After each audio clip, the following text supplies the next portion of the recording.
The big Leviathan, Levi Casboult.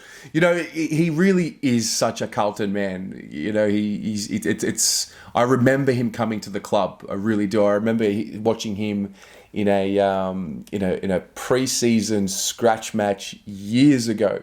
After we had drafted him, he was the 44th selection in the 2010 rookie draft.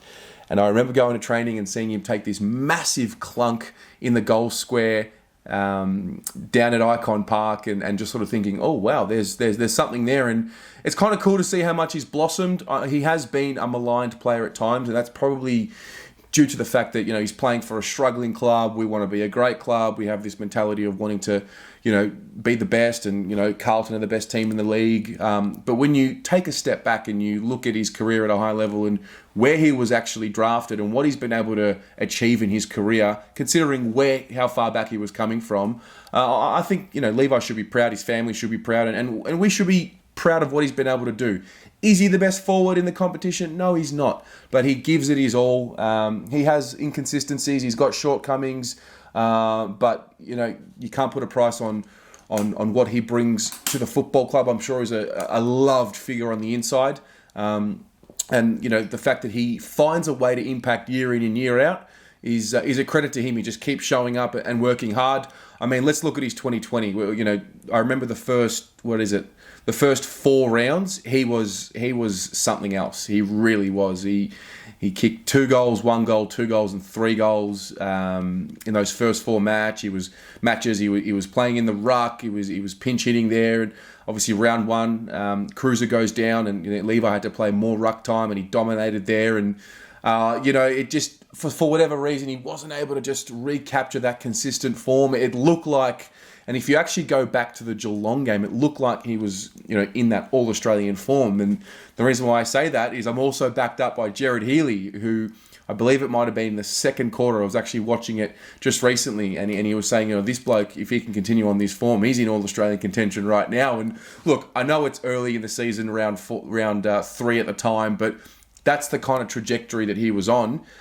For whatever reason, he wasn't able to have as much of an impact at the later stages of the year. He had a pretty good game against, I think it was Hawthorn. He kicked the 3 goals. But yeah, it just looked like he tired out towards the end.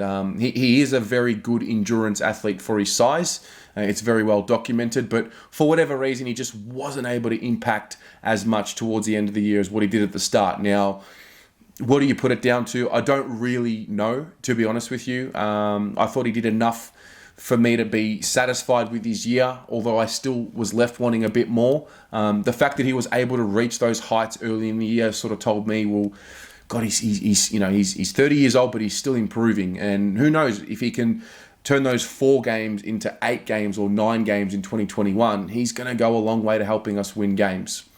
There is obviously a notion with him and the forward setup that, do we play the 3 tall forwards? Is it working? Is it not? It's so hard to tell because we've only seen Harry, Charlie, and Mitch on the park together for 8 games, total in their careers. So Levi has had to step in and fill that 3rd tall role.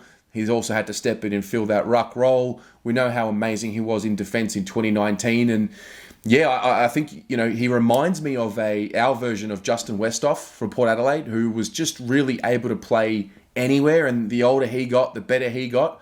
And I can see Levi doing the same thing. I wouldn't be surprised if, I know that we've just listed quite a few defenders, and as it stands right now, we don't really have an experienced defender on the list. Touch wood in case someone like a Jacob Wiedering or a Liam Jones get hurt. However, we have Levi Casboult, who, when you look at his stats, and Dan talks about this all the time, when you look at his stats in every position, he actually performs better as a defender.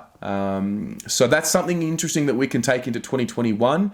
Does it mean that we're moving away from this 3 tall forward system and maybe using Levi as that 2nd tall or pinch hitting ruck tall who can also play in defence?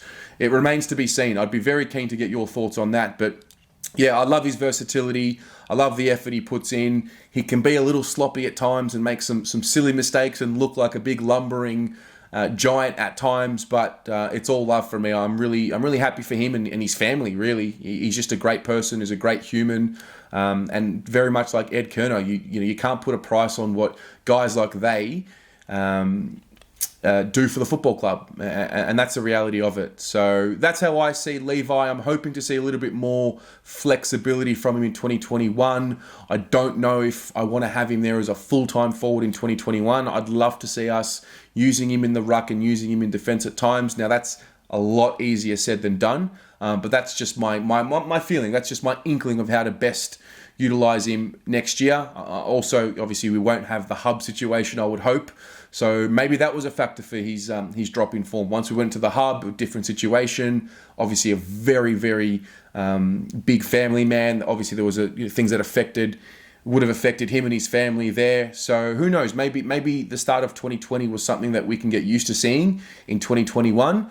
And if that's the case, then he's a huge X factor for us. So let me know what you think. How did you see his 2020? And what are you looking at with Levi Casboult for 2021 and beyond? What sort of role do you want to see him play?